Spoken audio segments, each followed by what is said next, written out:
4 o'clock Pacific, Pac-12 Network, Stanford Lane 3 at home to Washington State. What a coaching job by Leach. Game day in Pullman for the first time ever last week. That was their Super Bowl. Now, how do they respond? But they're 6-1 straight up, 7-0 ATS. Big jump in the rankings after they dominated Oregon in the first half.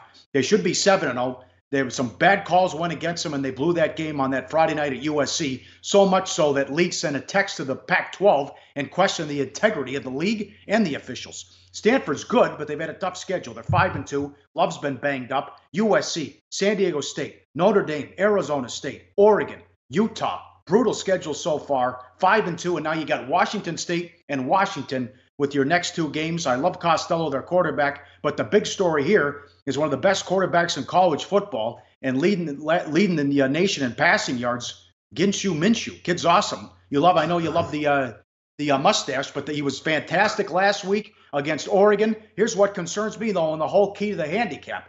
It's like Purdue and Michigan State. You get to tear down the goalpost win. How do you respond on the road? And Stanford now at home against Washington State, and Washington State's off one of the biggest wins in the history of the program.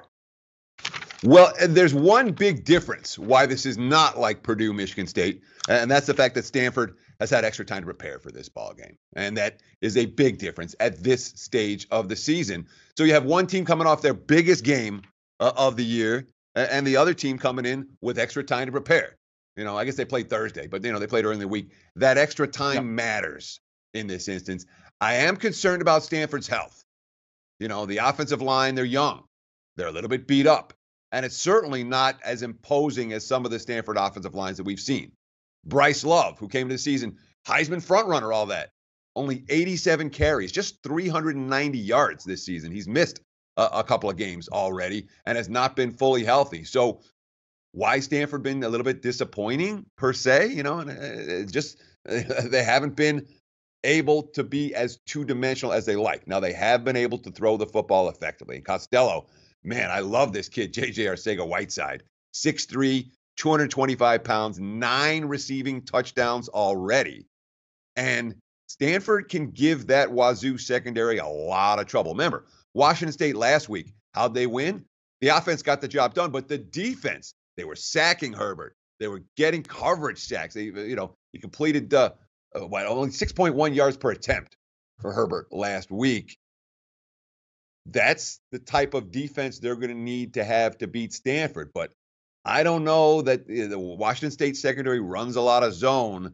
Stanford's got a lot of guys that you might want to cover man-to-man. And the Cardinal have the matchup edge when it comes to their offense versus the Washington State defense, even with those offensive line and running back concerns. Yep, and incredible that we sit here in almost November and Washington State is the last hope for the Pac-12 to get a team in the playoff. They have a chance to win out, and they have the Apple Cup at home this year against Washington. Like the show? Help us keep the lights on. Please make sure to comment, share, and subscribe to all the Sportsbook Review videos. Thanks so much. Best of luck. Enjoy the game.